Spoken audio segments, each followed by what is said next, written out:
Just a reminder that Big Mood, Little Mood with Daniel M. Lavery happens twice a week. Slate Plus members get an additional mini episode or Little Big Mood every Friday. Sign up now to listen at slate.com/mood.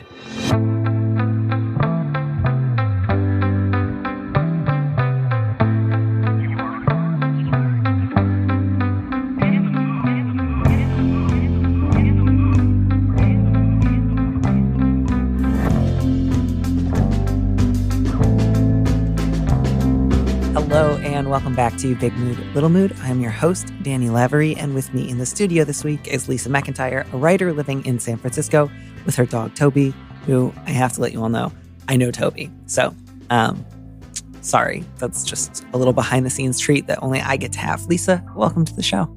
Thank you, Danny. It is surely a pleasure to be here. It is so fantastic to have you here.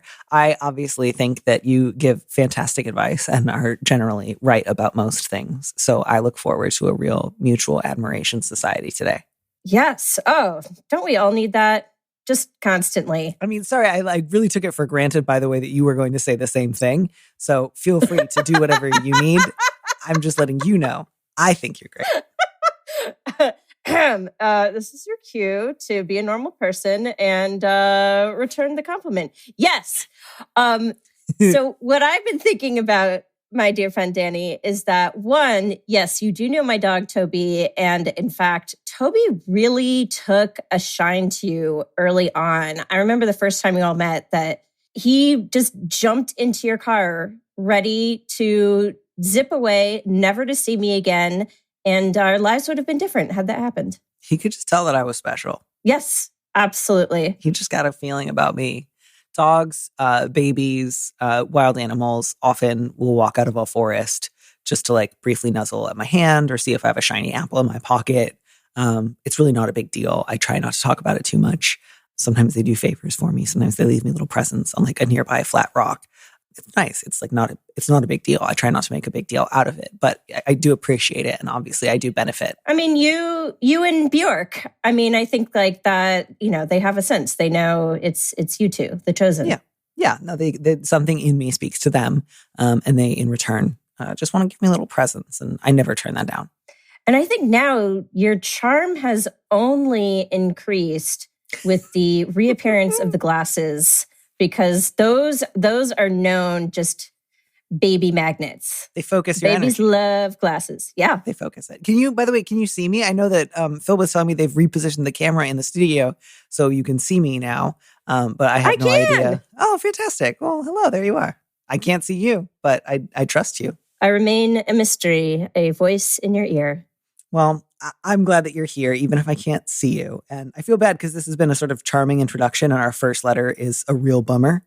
It is. It is. I'm just going to try to shift us into a slightly more somber tone. Okay. I also, though, am really glad that this letter writer wrote to us. I'm really glad she's been giving this a lot of thought. And I'm especially glad that this person is no longer in her life. So there's reason to be, I think, hopeful for the future. I agree. So the subject is unsure and uneasy. I'm a straight 32-year-old woman. When I was 10, my aunt started dating Carl, a classic creepy uncle type. He would walk in on me in the bathroom, stare at me inappropriately, hold on to hello hugs for way too long, and rub my back, things like that. I wasn't the only person he did this to.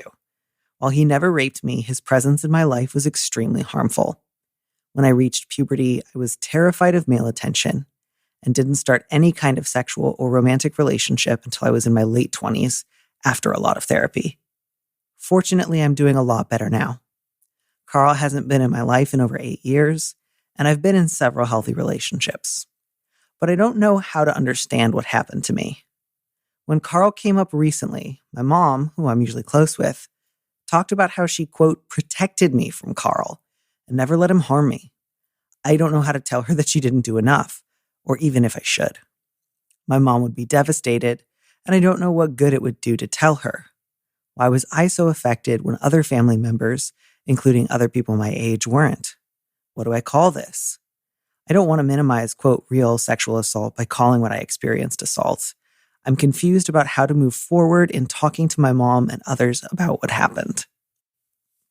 I mean, I feel so much for this letter writer. And I think there's a number of different things that are available to her. I think I want to start by saying, letter writer, what you have described here sounds like a pretty terrifying campaign of sexual harassment.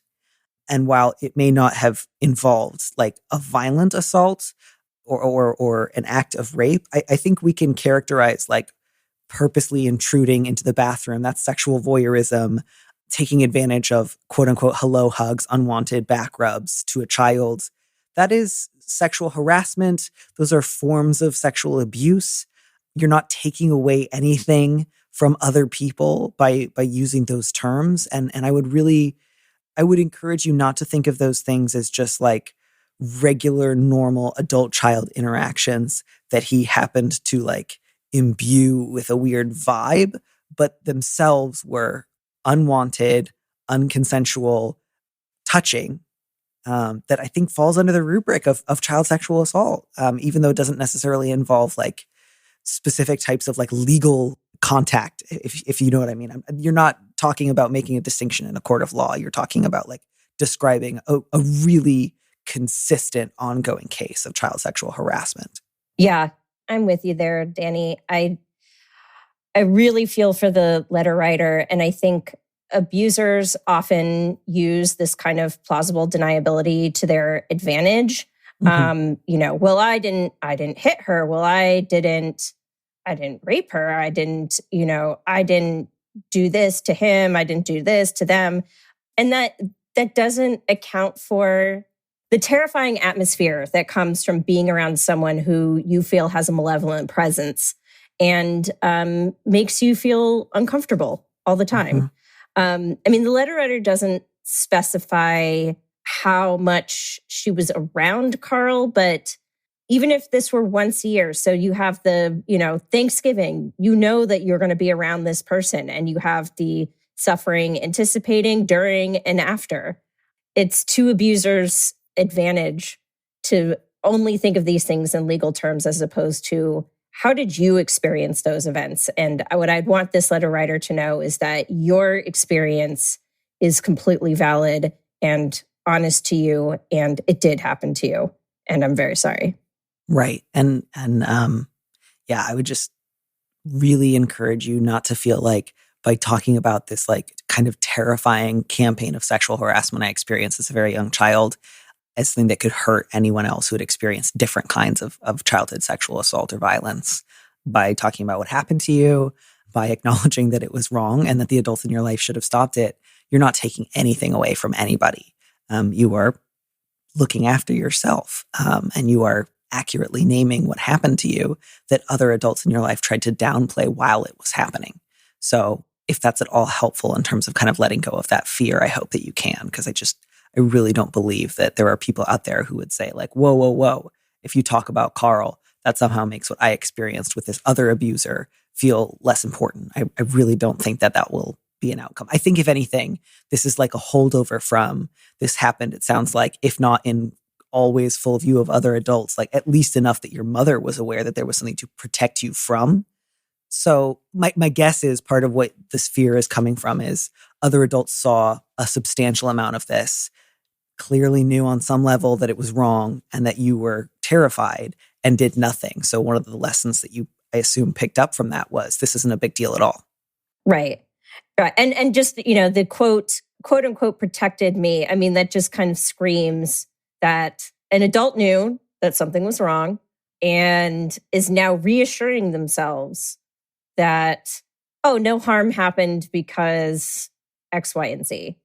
And that's just not the case. And there wasn't a curiosity about, oh, what was it like for you to be around Carl? What was that like? Right. And so that's such a good point, Lisa, is just like specifically, it sounds like some of that idea might have come indirectly from your mother, who it sounds like is trying to delineate like physical rape or like genital contact is the only form of like physical sexual harm an adult can perpetrate on a child. And anything that doesn't include that can't be harmful.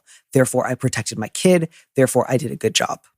And I think that's where some of this like anxiety about real assault comes up, is because that's not true. Your mom didn't protect you. And I don't know much about your own mom's like experience in her own family. It may very well be that for like her, she really like improved upon what she experienced as a child in terms of her ability of looking after you.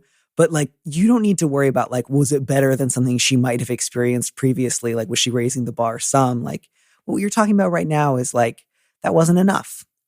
And it is not, in fact, good to look back and say, well, I knew this guy was sexually harassing my 10-year-old kid, but I didn't, without rocking the boat so much that I made him mad, I made sure that he never actually raped her. Good job, me. Let me congratulate myself in front of my kid in the future.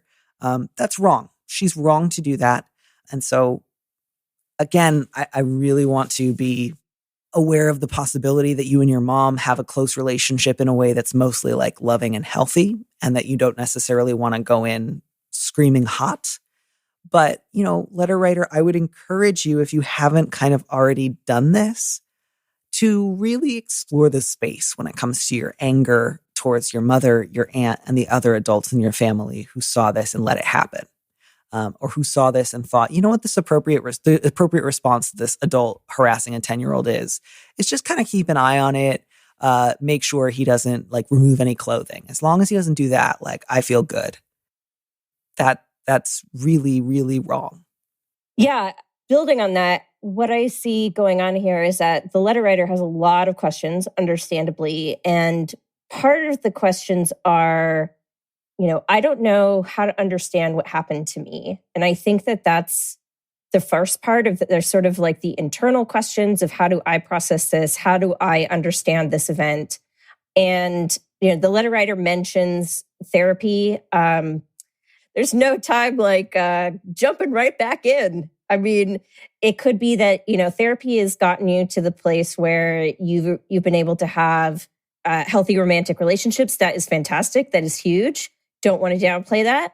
But, you know, it's clearly still bothering you. And it's worth figuring out how do you process this to make it easier. Like, these things they don't go away. It's about learning how to manage kind of the day-to-day and what the ramifications are.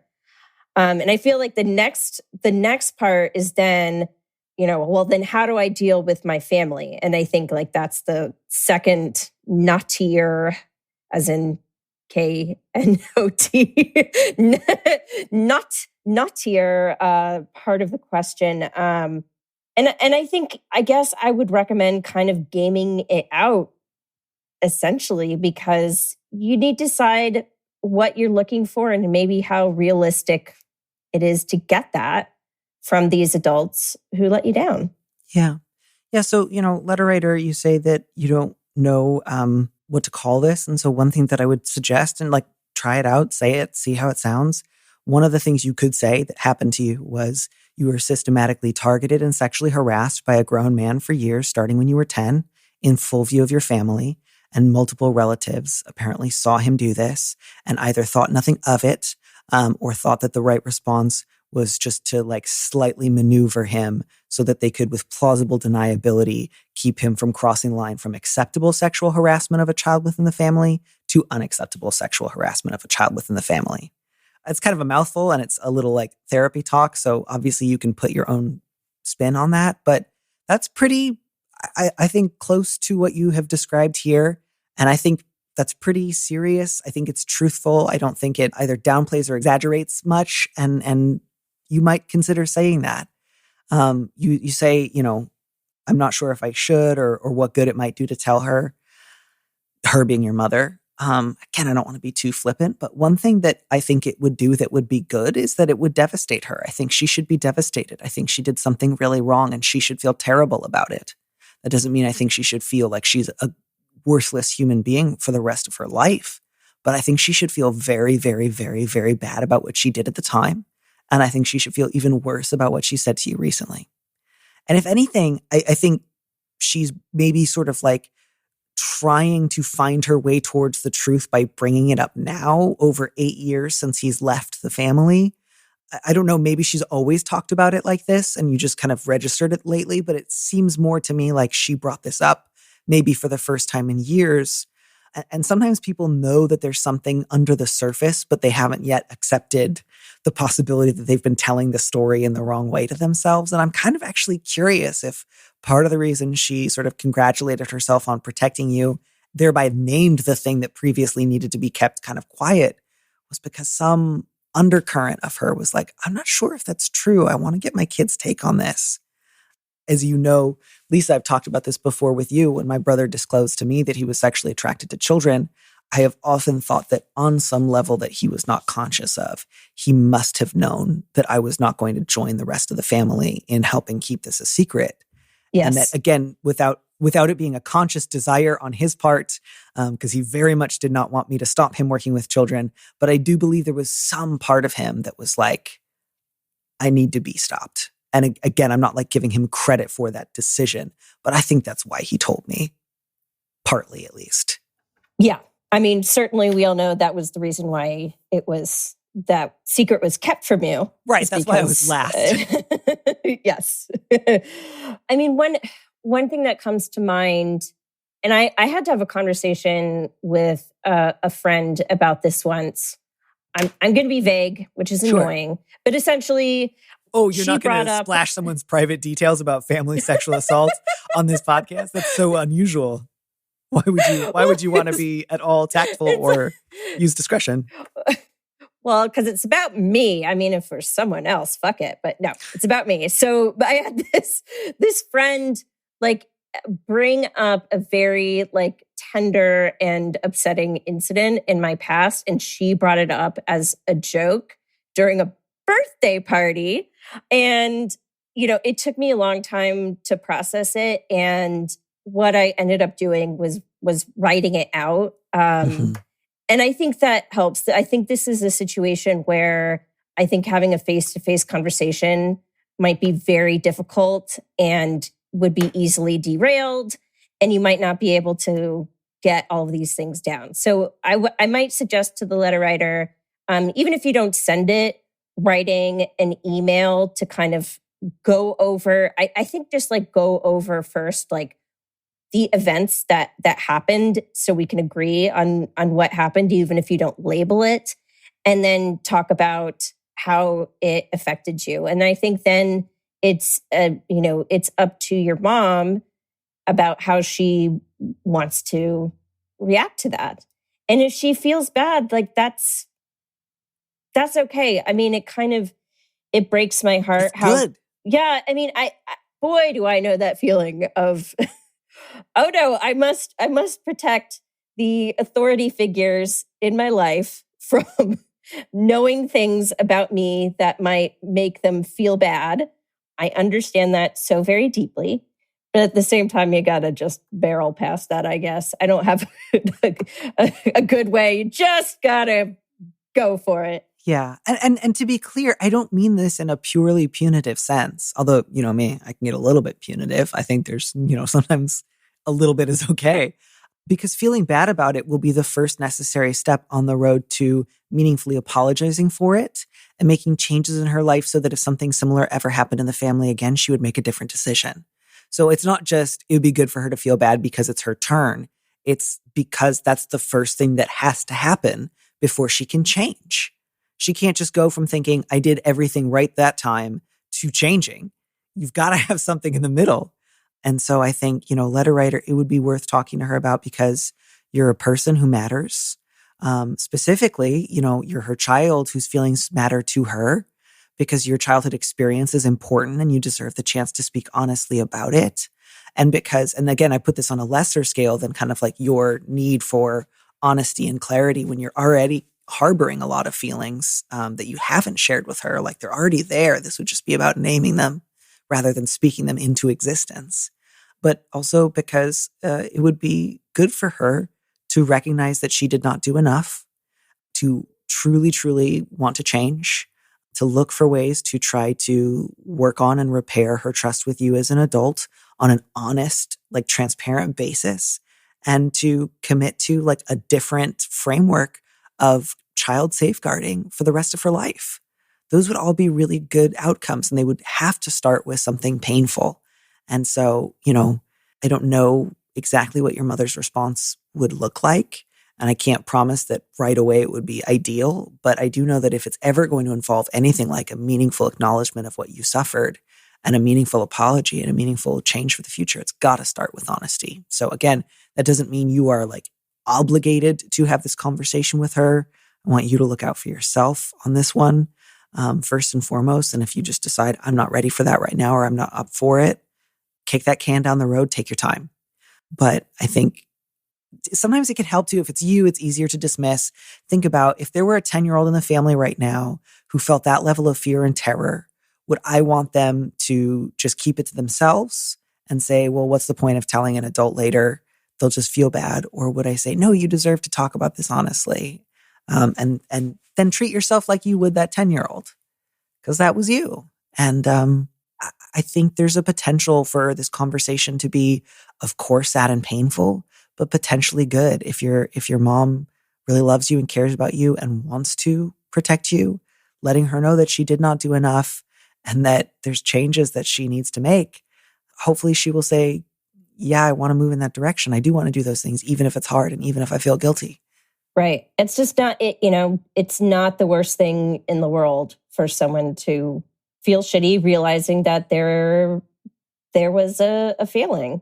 And the letter writer does say that she is close to her mom. And so what they're saying is it's a relationship that they care a lot about. And I think it's worth bringing up. It's worth exploring. Yeah, I do too. I think the other thing, which I realize we've kind of left until late, and partly that's just because there's a lot going on.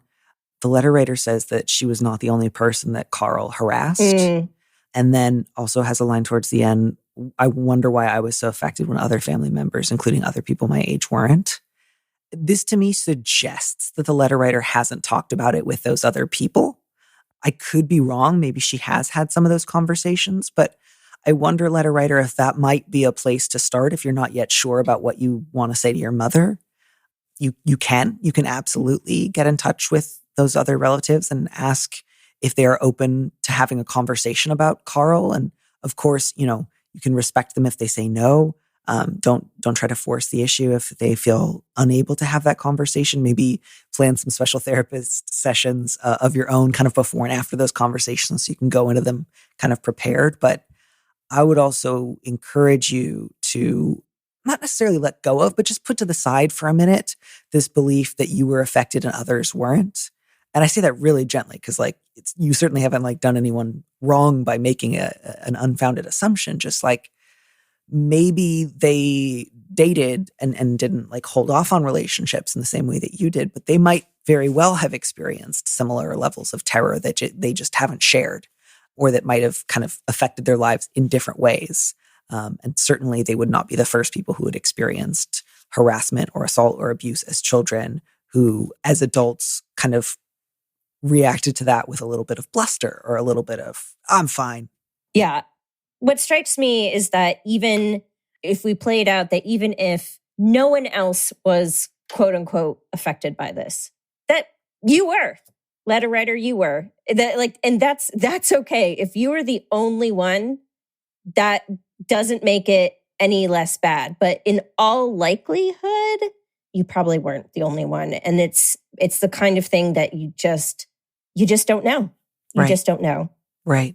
I mean, again, that's abusers. These are all things that abusers count on. They don't want you talking to other people, and they don't want you finding out the other damage they did. That's why secrecy works so well for them. So, fuck that guy and talk to other people. Yeah. And just kind of a last thought is if you do talk about this with your mother, or if you don't, one thing that might be useful, you say, he never raped me. Gosh, at 10 years old, you didn't know that, all you knew was that this guy would burst into the bathroom. He would stalk you. He would harass you. He would take advantage of forced physical contact, give your Uncle Carl a hug. And that he was doing this some of the time in full view of other adults who were acting like nothing was wrong. So I think one of the things that you could potentially share with your mother was that starting from the age of 10, you lived in regular fear that he might rape you, in addition to all the other harm he precipitated against you.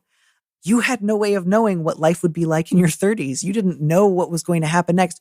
all you knew was that you were being sexually violated by this grown man and no one was doing anything. So you had every reason, I think, to fear that that was on the table. And that's one of the many, many, many like kind of compounding negative effects of this kind of like harassment and abuse, which is, I don't know how physical this is going to get in any given moment.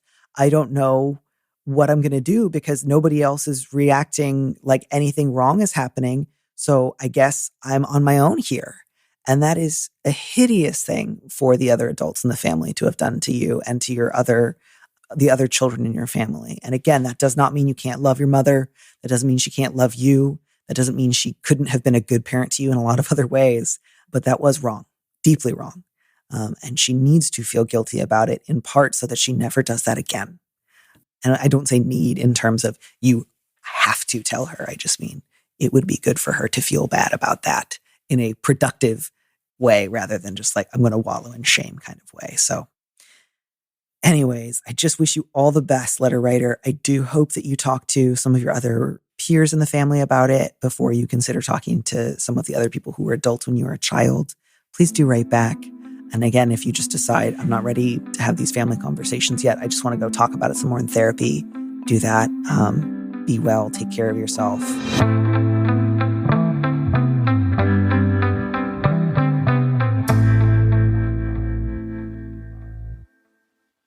Big Mood, Little Mood is brought to you by Progressive.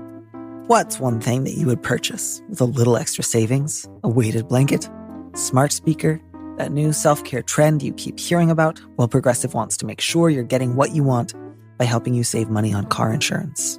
Drivers who save by switching to Progressive save over $700 on average, and customers can qualify for an average of 6 discounts when they sign up. Discounts like having multiple vehicles on your policy. Progressive offers outstanding coverage and award-winning claim service. Day or night, they have customer support 24/7, 365 days a year. When you need them most, they're at their best. A little off your rate each month goes a long way. Get a quote today at Progressive.com and see why 4 out of 5 new auto customers recommend Progressive. Progressive Casualty Insurance Company and Affiliates.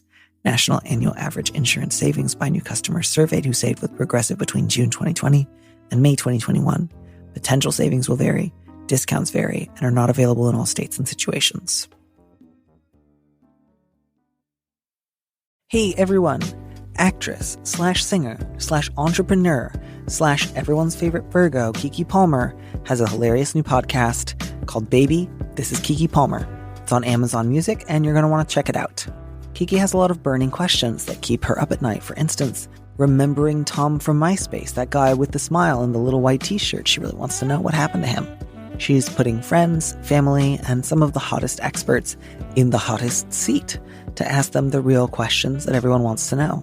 How has dating changed in the digital age? Where would former child stars be if they weren't actors? These are the questions running through Keke's mind, and she's letting us in on all of it. Because on Baby, This is Keke Palmer, no topic is off limits. Listen to Baby, This is Keke Palmer exclusively on Amazon Music. Download the Amazon Music app now.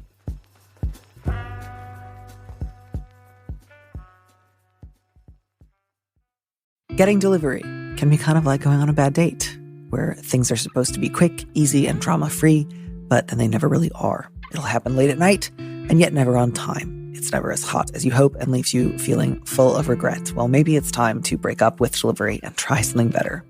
You could be inviting a different chef over every night with Cook Unity, the first chef-to-eater platform. You want a platform that connects a chef to an eater? You got to start with Cook Unity, which connects a diverse chef collective with food lovers to create an elevated at-home dining experience. Through a weekly subscription, eaters can select from a wide array of fully prepared dishes, handcrafted by talented chefs. Oh, what can't those eaters do? With quality ingredients and hundreds of fresh creative meals, you'll never have to resort to swiping again. You might even want to light candles. Sign up at cookunity.com/breakupwithdelivery and get 50% off your first week with the code BIGMOOD.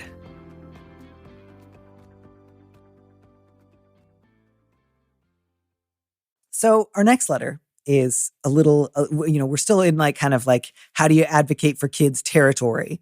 but we are moving away from creepy uncles, which is a good thing. So we're slowly always a good thing, working our way up. And this one's sort of, fun for me, at least in the sense of like it's a real test case in terms of the limits of just like whenever it was in like 2010 or whatever that mansplaining entered the sort of like lexicon, and then people began like morphing it into like other kinds of splaining. What we now have as a result is like, oh, this isn't great. Anyways, I will stop front loading this question with my own thoughts, and I will simply read the letter. Subject is, want to advocate, not overstep.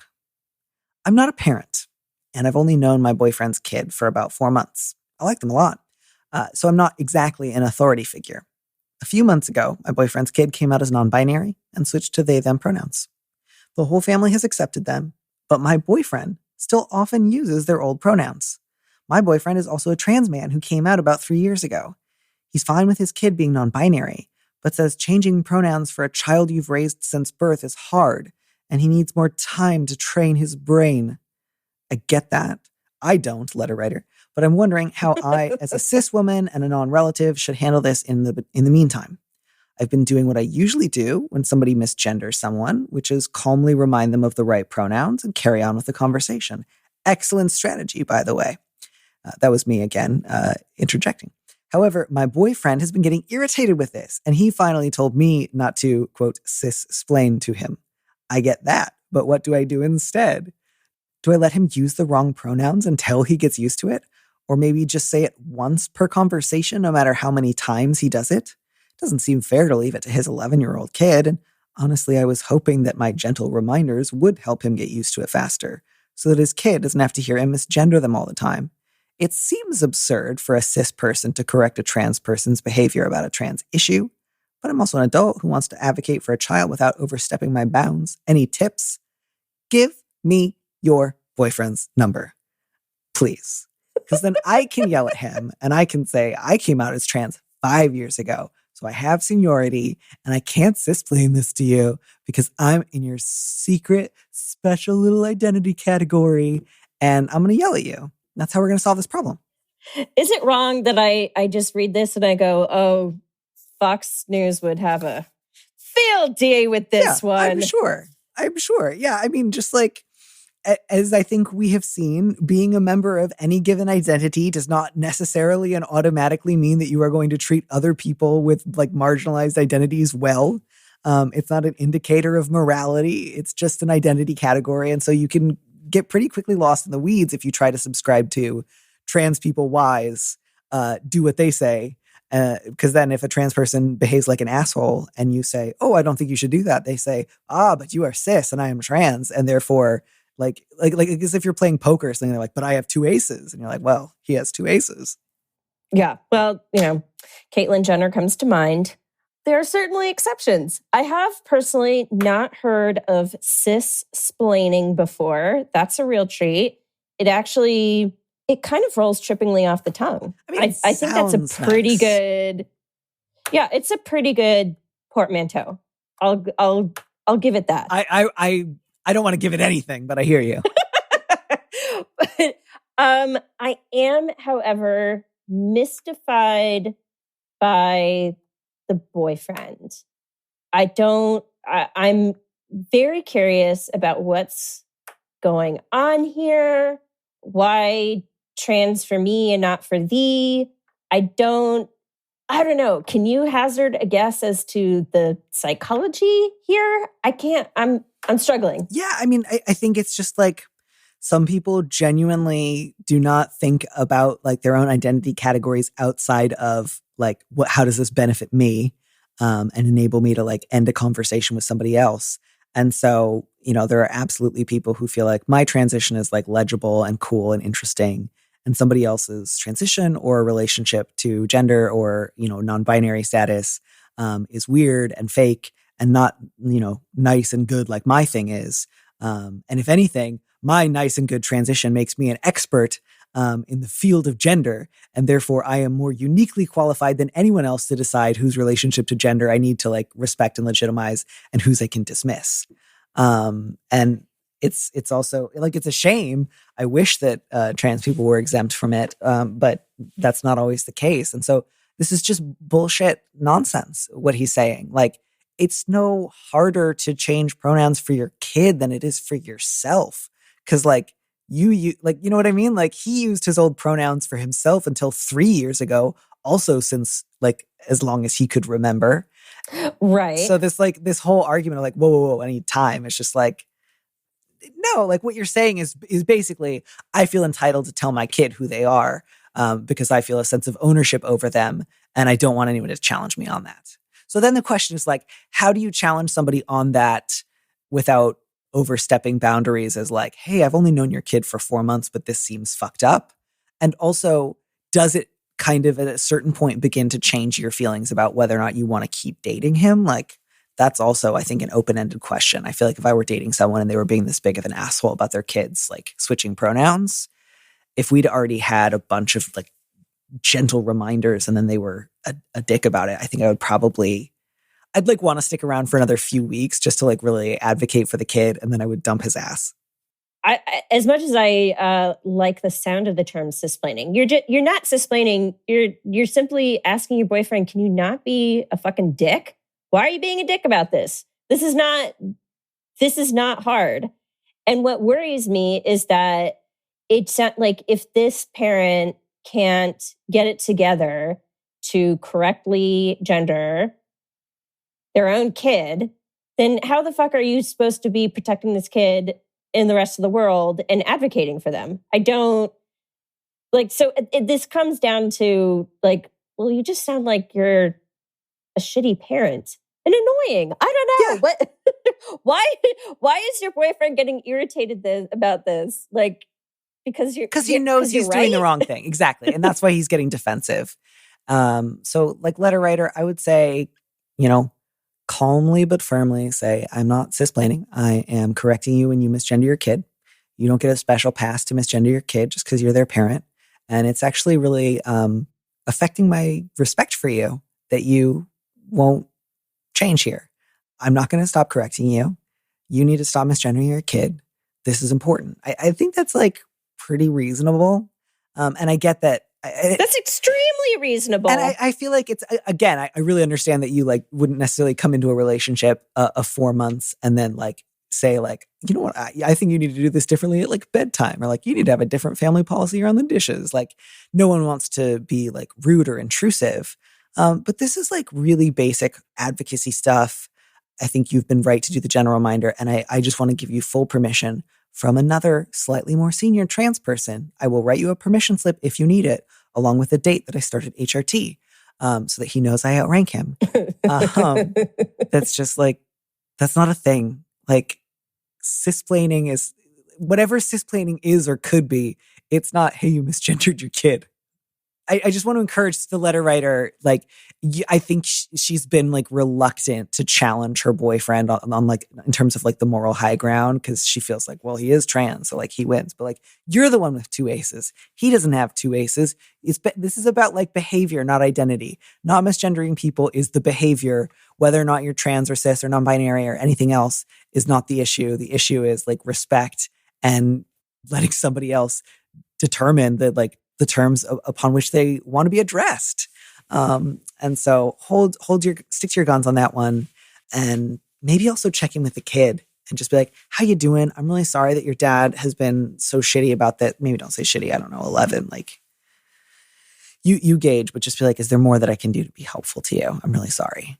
Completely agree. So much of this comes down to just truly not being a dick in the world. I mean, I think if your child said to you, hey parent, you've been calling me Tommy. I really want to go by Tom now.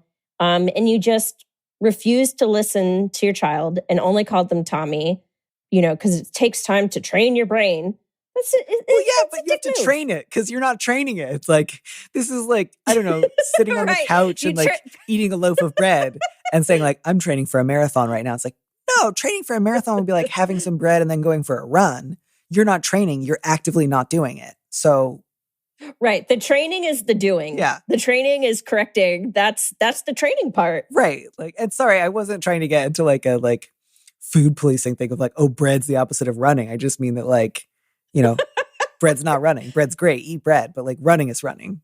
Correct. And yeah. And like, again, like not to draw too many parallels between the first and the second letter, because they're very different scenarios. But I think it's really important to like not defer too often to just like parents as owners of their kids' boundaries. And so again, like I get why you don't want to be rude and like try to dictate how somebody else raises their kid, but it's also like take seriously the it takes a village thing and say like, I know your kid, I'm part of this life right now.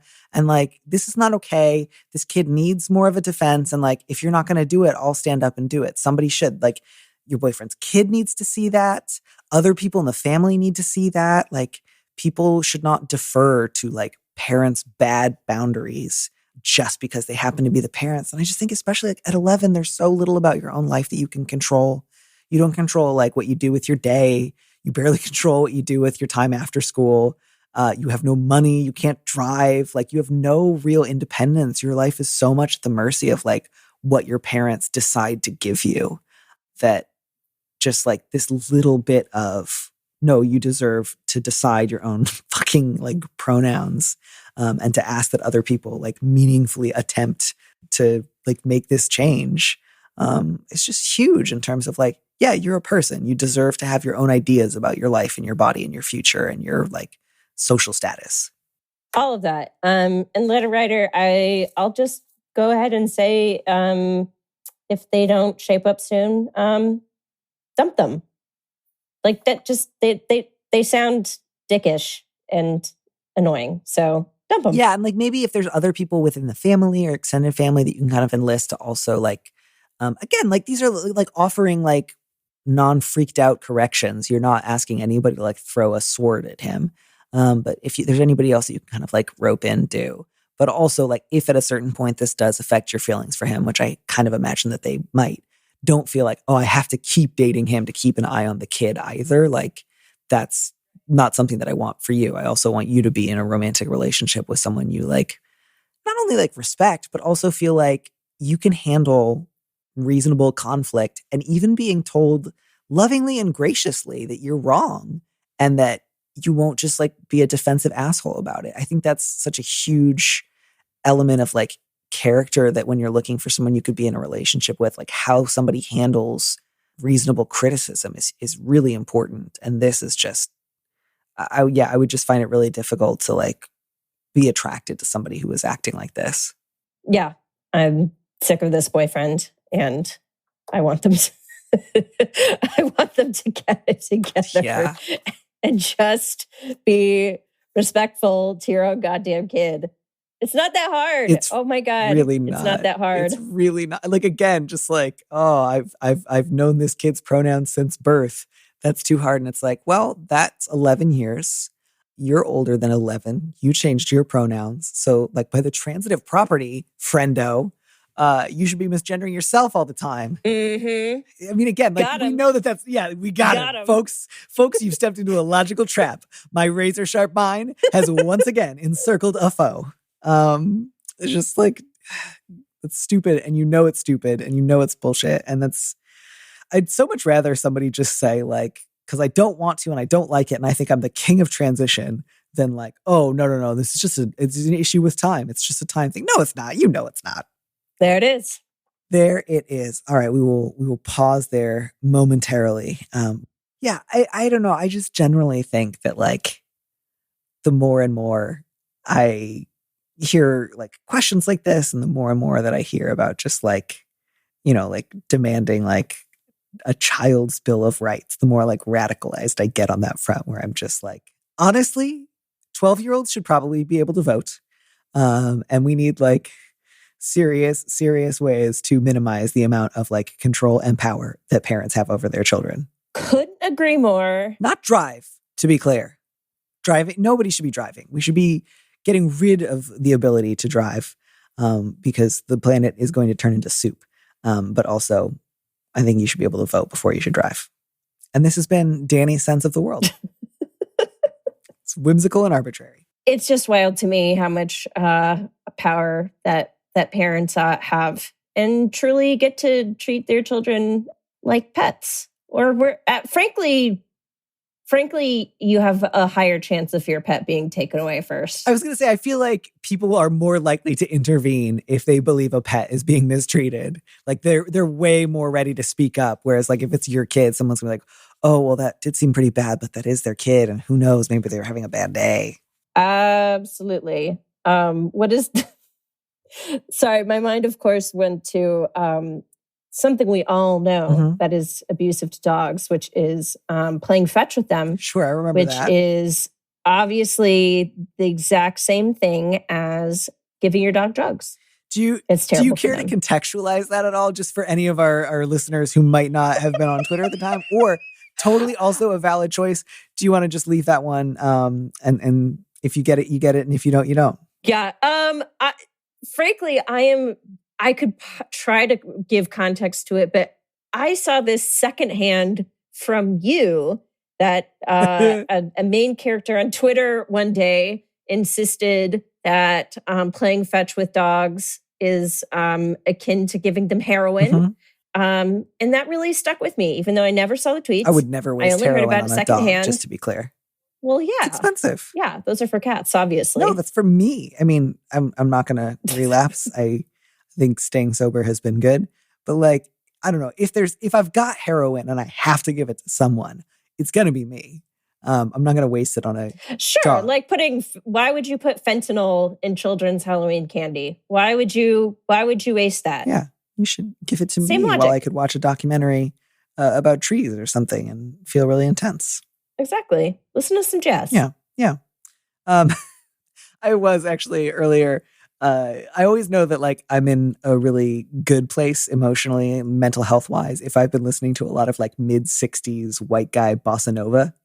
And earlier this week, I was listening to a lot of Tony Hatch, who has a lot of songs that are like, like they all sound like the Odd Couple theme.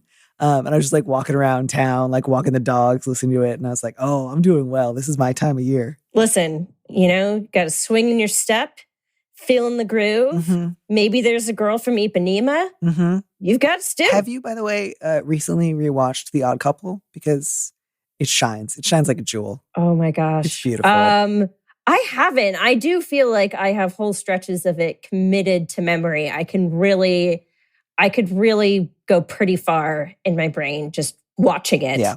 I surely love that movie. I feel strongly and slightly problematically that Jack Lemmon trying to commit suicide for the first 10 minutes of the movie is like some of the most erotic scene ever committed to American celluloid. Like, I just think it's erotic. Oh, I think like a comically despairing Jack Lemmon trying to commit suicide is incredibly, incredibly sexually compelling.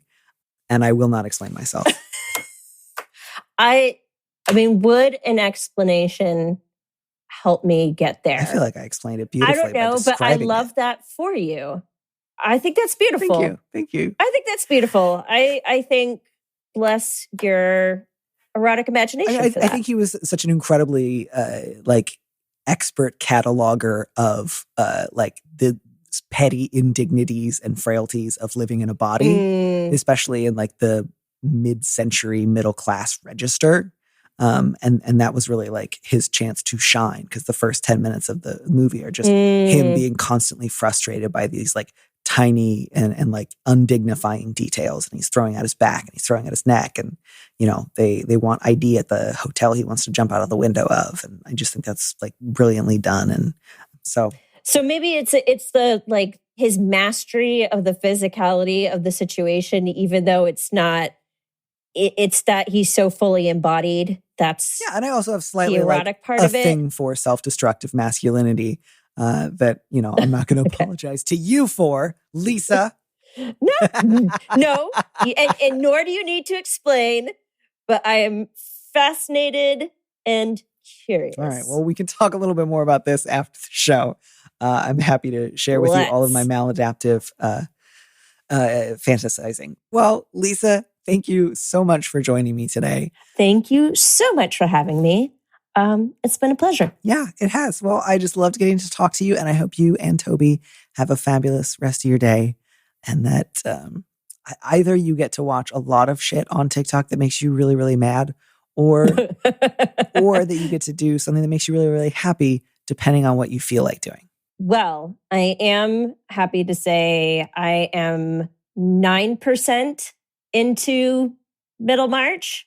So I am taking some corrective steps in my life to repair the TikTok damage.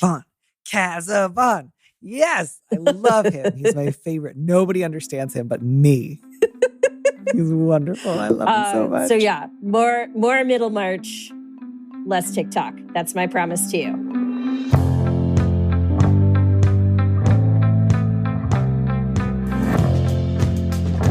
Thank you for joining us on Big Mood, Little Mood with me, Danny Lavery. Our producer is Phil Surkis, who also composed our theme music. Don't miss an episode of the show. Head to slate.com/mood to sign up to subscribe, or hit the subscribe button on whatever platform you're using right now. Thanks. Also, if you can, please leave us a review on Apple Podcasts. We'd love to know what you think. If you want more Big Mood, Little Mood, you should join Slate Plus, Slate's membership program. Members get an extra episode of Big Mood, Little Mood every Friday, and you'll get to hear more advice and conversations with a guest. And as a Slate Plus member, you'll also be supporting the show. Go to slate.com/mood plus to sign up. It's just $1 for your first month. If you'd like me to read your letter on the show, maybe you need a little advice, maybe some big advice, head to slate.com/mood to find our Big Mood, Little Mood listener question form, or find a link in the description on the platform you're using right now. Thanks for listening.